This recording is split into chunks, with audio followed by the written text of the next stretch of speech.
ನಮಸ್ಕಾರ ವೀಕ್ಷಕರೇ, ನಾನು ನಿಮ್ಮ ಹೋಸ್ಟ್ ಮುನ್ನಾ ಮೊಮೀನ್. ಹೇಗಿದ್ದೀರಾ ನೀವು ವೀಕ್ಷಕರೇ? ಎಲ್ಲ ಸ್ಪರ್ಧಾರ್ಥಿಗಳಿಗೆ ಕರ್ನಾಟಕ ಪರೀಕ್ಷಾ ಪ್ರಾಧಿಕಾರದಿಂದ ಗ್ರಾಮ ಆಡಳಿತ ಹುದ್ದೆಗಳಿಗೆ ಸಂಬಂಧಿಸಿದಂತೆ ಮತ್ತೊಮ್ಮೆ ಆನ್ಲೈನ್ ಮೂಲಕ ಅರ್ಜಿಗಳನ್ನ ಇಲ್ಲಿ ಕರೆದಿದ್ದಾರೆ. ಇನ್ನೂವರೆಗೆ ಯಾರು ಅರ್ಜಿಗಳನ್ನ ಸಲ್ಲಿಸಿಲ್ಲ ನೋಡಿ, ಬೇಗನೆ ಅರ್ಜಿಗಳನ್ನ ಸಲ್ಲಿಸಲು ಇನ್ನೊಂದ್ಸರಿ ರೀಓಪನ್ ಆನ್ಲೈನ್ ವೆಬ್ಸೈಟ್ಗಳನ್ನ ರೀಓಪನ್ ಮಾಡಿ ಅರ್ಜಿಗಳನ್ನ ಕರೆದಿದ್ದಾರೆ. ಆ ಒಂದು ಪ್ರಕಟಣೆ ಕರ್ನಾಟಕ ಪರೀಕ್ಷಾ ಪ್ರಾಧಿಕಾರದಿಂದ ಬಿಡುಗಡೆಯಾಗಿದೆ.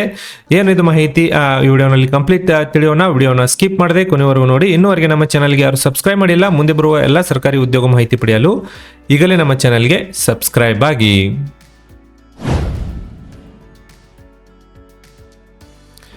ವೀಕ್ಷಕರೇ, ಕರ್ನಾಟಕ ಪರೀಕ್ಷಾ ಪ್ರಾಧಿಕಾರ ಕರ್ನಾಟಕ ಎಕ್ಸಾಮಿನೇಷನ್ ಅಥಾರಿಟಿ ದಿನಾಂಕ ನೋಡಿ 17/9/2024 ಒಂದು ಪ್ರಕಟಣೆಯನ್ನ ಇಲ್ಲಿ ಬಿಡುಗಡೆ ಮಾಡಿದ್ದಾರೆ. ಇದರಲ್ಲಿ ಏನೇನು ಮಾಹಿತಿ ಅಪ್ಡೇಟ್ ಆಗಿದೆ ನೋಡಿ. ಕರ್ನಾಟಕ ಸರ್ಕಾರದ ಆದೇಶ ಸಂಖ್ಯೆ 166 ಇದರಲ್ಲಿ ದಿನಾಂಕ 10/9/2024 ರಾಜ್ಯ ಸಿವಿಲ್ ಸೇವೆಗಳಲ್ಲಿನ ವಿವಿಧ ಇಲಾಖೆಗಳ ಗ್ರೂಪ್ ಸಿ ಮತ್ತು ಗ್ರೂಪ್ ಬಿ ಹುದ್ದೆಗಳಿಗೆ ನೇರ ನೇಮಕಾತಿ ಮೂಲಕ ಭರ್ತಿ ಮಾಡಲು ಈಗಾಗಲೇ ಹೊರಡಿಸಲಾಗಿರುವ ಅಧಿಸೂಚನೆಗಳಿಗೆ ಎಲ್ಲ ವರ್ಗಗಳ ಅಭ್ಯರ್ಥಿಗಳಿಗೆ ಒಂದು ಬಾರಿ ಅನ್ವಯವಾಗುವಂತೆ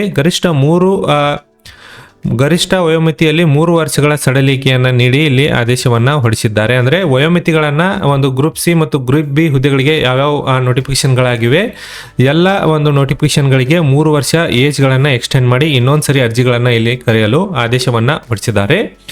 ಅದರಂತೆ ಇಲ್ಲಿ ನೋಡಿ, ಕರ್ನಾಟಕ ಸರ್ಕಾರದ ಕಂದಾಯ ಇಲಾಖೆಯ ಗ್ರಾಮ ಆಡಳಿತ ಅಧಿಕಾರಿ ಹುದ್ದೆಗಳಿಗೆ ನೇರ ನೇಮಕಾತಿ ಸಂಬಂಧ ಕರ್ನಾಟಕ ಪರೀಕ್ಷಾ ಪ್ರಾಧಿಕಾರದಿಂದ ದಿನಾಂಕ 20/2/2024 ವಿವರವಾದ ಅಧಿಸೂಚನೆಗಳನ್ನು ಪ್ರಕಟಿಸಿ 5 ಏಪ್ರಿಲ್ 2024 ಅರ್ಜಿಗಳನ್ನು ಸಲ್ಲಿಸಲು ಅವಕಾಶ ನೀಡಲಾಗಿತ್ತು ಮತ್ತು ದಿನಾಂಕ 22/5/2024 ಅರ್ಜಿ ಶುಲ್ಕ ಪಾವತಿಸಲು ಅವಕಾಶವನ್ನು ನೀಡಲಾಗಿತ್ತು.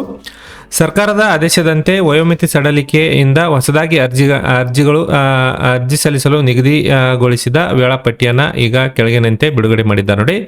ಈ ಏಜ್ಗಳನ್ನು ಎಕ್ಸ್ಟೆಂಡ್ ಮಾಡಿ ಹೊಸದಾಗಿ ಡೇಟ್ಗಳನ್ನು ಆನ್ಲೈನ್ ಮೂಲಕ ಅರ್ಜಿಗಳನ್ನು ಸಲ್ಲಿಸಲು ಇಲ್ಲಿ ಬಿಡುಗಡೆ ಮಾಡಿದ್ದಾರೆ ನೋಡಿ. 19/9/2024 ನೀವು ಅರ್ಜಿಗಳನ್ನು ಸಲ್ಲಿಸಬಹುದು ಮತ್ತು ಆನ್ಲೈನ್ ಮೂಲಕ ಅರ್ಜಿ ಸಲ್ಲಿಸಲು ಕೊನೆ ದಿನಾಂಕ 28/9/2024 ಅರ್ಜಿ ಸಲ್ಲಿಸಲು ಇನ್ನೊಂದ್ಸರಿ ತಮಗೆ ಕಾಲಾವಕಾಶವನ್ನು ಕಲ್ಪಿಸಲಾಗಿದೆ. ಆನ್ಲೈನ್ ಮೂಲಕ ಅರ್ಜಿ ಶುಲ್ಕ ಪಾವತಿಸಲು ಕೊನೆ ದಿನಾಂಕ ನೋಡಿ 29/9/2024 ಕೊನೆ ದಿನಾಂಕವಾಗಿರುತ್ತದೆ. ಇಂಪಾರ್ಟೆಂಟ್ ಆಗಿ ಇಲ್ಲಿ ಮೊದಲು ಯಾರು ಅರ್ಜಿಗಳನ್ನು ಸಲ್ಲಿಸಿದ್ರಿ ಅವರು ಇನ್ನೊಂದ್ಸರಿ ಅರ್ಜಿ ಸಲ್ಲಿಸುವ ಅವಶ್ಯಕತೆ ಇರುವುದಿಲ್ಲ. ಯಾರು ಅರ್ಜಿಗಳನ್ನು ಸಲ್ಲಿಸಿಲ್ಲ ಅವರು ಇನ್ನೊಂದ್ಸರಿ ಅರ್ಜಿಗಳನ್ನು ಇಲ್ಲಿ ನಿಮಗೆ ಸಲ್ಲಿಸಲು ಅವಕಾಶವನ್ನು ಕಲ್ಪಿಸಲಾಗಿದೆ. ಮತ್ತು ಏಜ್ಗಳು ನೋಡಿ, ಯಾರ್ದು ಡಿಬಾರ್ ಆಗಿದೆ 3 ವರ್ಷ ಏಜು ಸಡಿಲಿಕೆಯನ್ನು ಜಾಸ್ತಿ ಮಾಡಿದ್ದಾರೆ.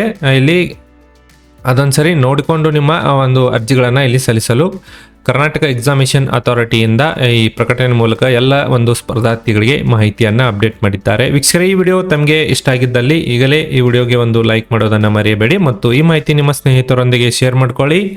ನಾನು ಮತ್ತೆ ಭೇಟಿ ಆಗ್ತೀನಿ ಮುಂದಿನ ಉದ್ಯೋಗ ಮಾಹಿತಿಯೊಂದಿಗೆ. ಅಲ್ಲಿವರೆಗೂ ನಮಸ್ಕಾರ, ಧನ್ಯವಾದಗಳು.